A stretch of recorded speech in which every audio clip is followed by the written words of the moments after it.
il faut peut-être souligner un problème aujourd'hui institutionnel qui fait que cette fameuse séparation des pouvoirs qui donne à une démocratie à la fois sa vitalité, sa puissance et qui permet aussi d'avoir un personnel politique peut-être un petit peu plus professionnel et un petit peu moins cynique, eh ben, ce serait peut-être ça qu'on attendrait. Et encore une fois, il y a des démocraties tout à fait apaisées dans lesquelles on a un Parlement qui est vraiment le contre-pouvoir de l'exécutif. Et ça n'empêche pas ces pays d'être dirigés.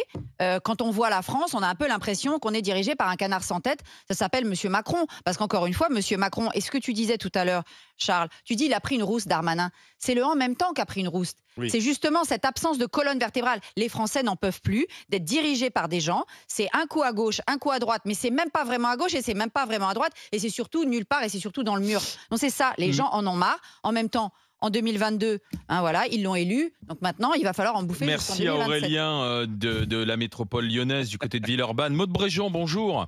Bonjour. Bonjour Madame la députée des Hauts-de-Seine, députée Renaissance. C'est quoi la suite des événements alors depuis hier? Que va-t-il se passer? Simplement, je précise qu'il y a une réunion en ce moment même à l'Elysée. Emmanuel Macron, Madame Borne, Monsieur Darmanin, Monsieur Dussopt et Monsieur Rister pour justement mettre en place la suite.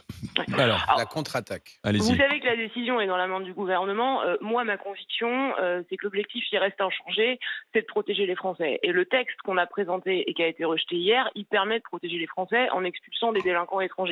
Je note que 3 Français sur 4 plébiscitent ce texte et donc à mon sens il doit continuer son parcours démocratique. Oui, mais c'est pas le même texte. Au final on n'aura pas le même texte.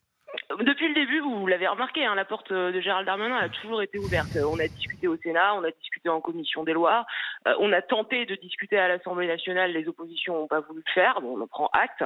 Chacun est face à ses responsabilités. Moi, encore une fois, c'est qu'on peut pas abandonner ce texte. D'accord, mais est-ce que vous assumez qu'à la fin, ça sera un texte plus dur? Parce que s'il retourne au Sénat, il sera plus dur, et en commission mixte paritaire, comme majoritairement ce sont des LR, il sera plus dur. Donc vous assumez de revenir à l'Assemblée avec un texte plus dur, et vous arriverez à convaincre vos copains qui se situent à l'aile gauche de la Macronie que ce texte est bon? Moi, à titre personnel, j'ai pas de problème à voter un texte plus dur que celui qui a été présenté hier, parce que encore une fois, notre seule boussole, ça doit être la sécurité des gens. On voit bien, il n'y a même pas besoin de regarder les sondages. Il suffit de discuter avec les gens autour de vous. Nous, on le voit dans nos circonscriptions. Il y a des attentes en matière régalienne sur la sécurité, sur l'immigration, qui sont extrêmement fortes. Et on a. Mais Madame Bréjon, juste une question. Ces attentes. Excusez-moi, je termine. On a toutes et tous été élus pour changer la vie des gens et pour répondre à leurs demandes, eh ben là, on a l'opportunité de le faire. Mais justement, Madame Bréjon, alors vous voulez changer la vie des gens, c'est bien, donc depuis 2022. Mais en 2017, là où vous aviez une majorité pléthorique qui votait comme un seul homme, pourquoi à ce moment-là vous n'avez pas voulu, je vous cite, protéger les Français? Parce que l'immigration, c'est un souci qui préoccupe les Français uniquement depuis 2022. Je pense que vous aviez un premier quinquennat où vous étiez libre de faire ce que vous vouliez. Et là, on n'en entendait pas parler de ces questions-là, laïcité, immigration, tout ça. C'était pas des sujets pour vous. Et là, tout d'un coup, vous êtes à la limite de la menace en disant s'il se passe quelque chose de grave, ce sera la faute de l'opposition qui ne veut pas voter une loi qui protège les Français. Vous êtes là depuis 2017. Depuis le 2017, vous auriez pu protéger les Français. Écoutez, moi j'ai un peu de mémoire. Je me rappelle qu'on a déjà voté une loi asile-immigration au précédent quinquennat, qu'il y a eu une loi antiterroriste, qu'on a bien marché, oui. Qu'on a créé 200 000 entrées par an, ça marche bien. Qu'on a créé 10 000 postes de policiers et gendarmes, qu'on a augmenté de façon conséquente, comme ça n'avait jamais été fait, le budget de la justice. Et donc depuis 2017, cette boussole-là, elle est inchangée. Maintenant, on doit encore avancer. Et c'est ce que proposait ce texte. C'est ce que proposait ce texte. Malheureusement, on a eu une alliance absolument contre nature. Mais c'était, Madame Bréjon, c'était quand même, reconnaissez, si vous êtes de bonne foi, que c'était quand même un texte qui était très tiède par rapport à l'objectif affiché de mieux contrôler l'immigration. Par exemple, le Sénat, j'en ai parlé il y a un instant, mais vous n'étiez pas à l'antenne, avait ajouté des conditions de temps de présence sur le territoire, à la fois pour la perception d'allocations sociales et pour le bénéfice du regroupement familial. Ça a été supprimé en commission des lois à l'initiative de la frange gauche de votre majorité. Et donc à la fin, un texte qui arrivait assez fort du Sénat, assez efficace pour qui voudrait vraiment reprendre le contrôle sur l'immigration, devenait finalement un texte tiède que forcément ceux qui sont animés d'une volonté sincère d'avancer sur ce sujet n'avaient pas envie de voter. Quand vous levez les réserves d'ordre public pour pouvoir expulser 4000 étrangers délinquants par an, quand vous obligez à apprendre le français pour les titres de séjour long, quand vous restreignez le regroupement familial, pour ne citer que ça, c'est pas ce que moi j'appelle un texte tiède. Hein. Et une partie des dispositions du Sénat ont été conservées, une partie a été modifiée au sein de la commission des lois, notamment. Et on a toujours dit, parce que c'était anticonstitutionnel, et tout le monde le sait, les sénateurs le savaient aussi, ça passait pas la rampe du Conseil constitutionnel.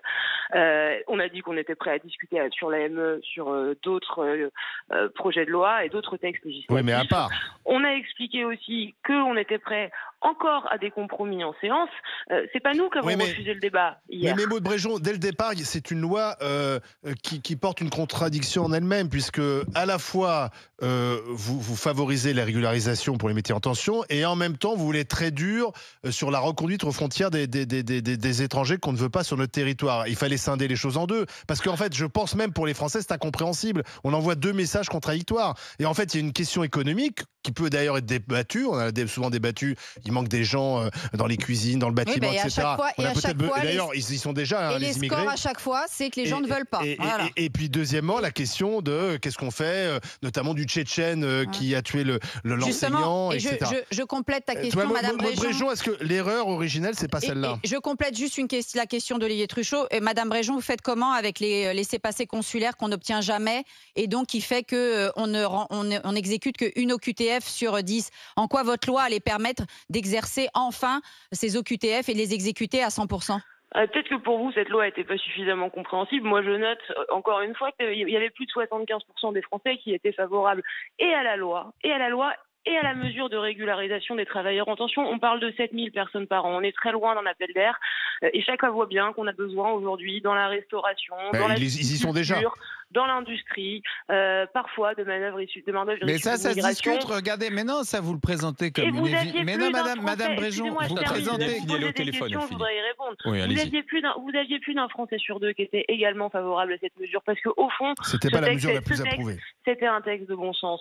C'est un texte qui permet d'abord de protéger les Français face aux personnes Comment exécuter les OQTF, Madame Bréjon, présents illégalement sur notre territoire français, et en même temps de faciliter l'intégration. Sur la question des laissez-passer consulaires, ce qu'on proposait, et ce qu'on a fait d'ailleurs par un plan visa depuis 2019, c'est de conditionner les laissez-passer consulaires, enfin l'obtention des visas plus exactement, à la délivrance des laissez-passer consulaires. Et finalement, vous les avez levés, avec le Maroc et l'Algérie, donc arrêtez, c'est pas vrai. Et c'est un travail diplomatique de fond.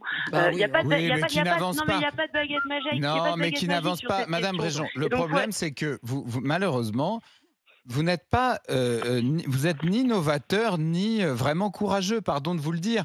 Renvoyer à un travail diplomatique de fond dont on sait qu'il n'avance pas d'un millimètre, la question des laissez-passer consulaires avec l'Algérie et le Maroc, ça montre qu'en fait, en réalité, vous êtes démissionnaire sur ce sujet. Et expliquer que, sur le ton de l'évidence, qu'on a évidemment besoin de main-d'œuvre étrangère pour la restauration, elle est déjà là, pour ceci ou cela, alors qu'on est le pays le plus assisté du monde, et que si on était un peu plus dur sur l'indemnisation du chômage, sur les allocations, peut-être qu'il y aurait un peu plus de gens et qu'on payait un peu mieux les petits métiers, qui seraient prêts à aller bosser dans la restauration et à devenir sage-femme et autres métiers difficiles. Si on élargissait un peu le numerus clausus des médecins, on n'aurait peut-être pas besoin de médecins étrangers, etc., etc. Donc en réalité, c'était une espèce de loi de continuité. C'est ça qui a été aussi sanctionné. Allez-y.